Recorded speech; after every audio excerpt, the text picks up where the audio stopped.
have we spent the night together? He thought. Maybe I drank too much and don't recall. But he hadn't done much of that since he'd left the SEALs. Since then, he had behaved himself, well, more or less. No, we've never met. Please, Mr. Slocum, this is important, and I would rather not discuss it out on your front porch. Irritation filtered through him. Angel, this had better be good. Reaching into his pocket, he pulled out his house key, stuck it in the lock, and opened the door. He went in and turned off the alarm, stepping back to allow Claire Chastain into his living room. Ben closed the door. Look, lady, I just got home from a wedding, and I need a shower. There's a coffee maker on the counter in the kitchen. Coffee's in the cupboard overhead. If you want to have a sensible conversation, I suggest you make us a pot. The woman's dark eyebrows shot up. And don't be afraid to actually put some coffee in the pot. Her mouth dropped open. Ben chuckled to himself as he turned and headed for the bedroom.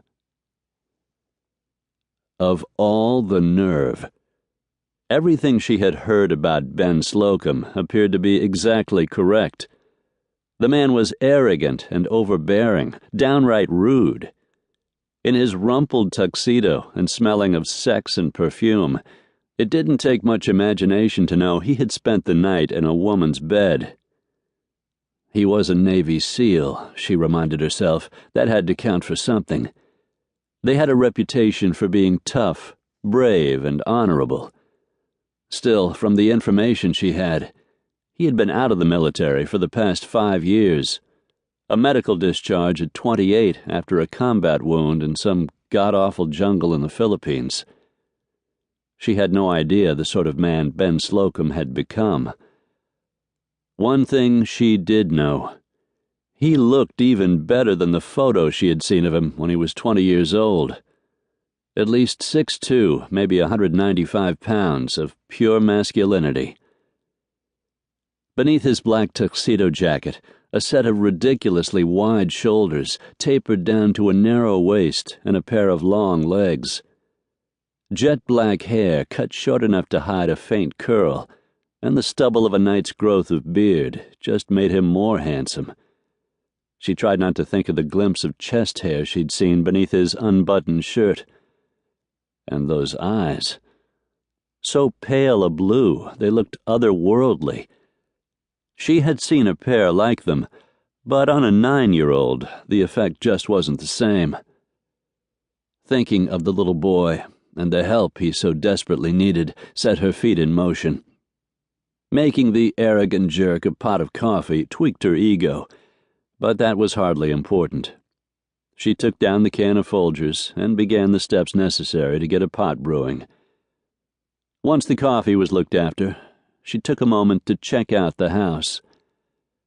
Neat was her first impression. The dishes clean and put away, no crumbs on the round oak table in the kitchen, no messy stacks of papers on the white ceramic tile counters. Decidedly male was her second thought. Brown leather sofa and chairs in the living room, oak end tables and pottery lamps. A big flat-screen TV on the wall, and a stack of hunting and fishing magazines sitting on the antique oak coffee table in front of the sofa. She felt something soft brush against her, and looked down to see a big gray tomcat winding between her legs. His golden eyes looked up at her as she bent down to scratch his ears. Well, aren't you a big fellow? The cat began to purr. Ben Slocum was a cat person? She was more a dog lover herself, not that she actually had one, but she liked all animals. From the look of the cat's glossy gray fur, he was definitely well cared for. The sound of a door opening caught her attention. Claire looked up to see Ben Slocum striding down the hall, towel drying his not quite wavy black hair.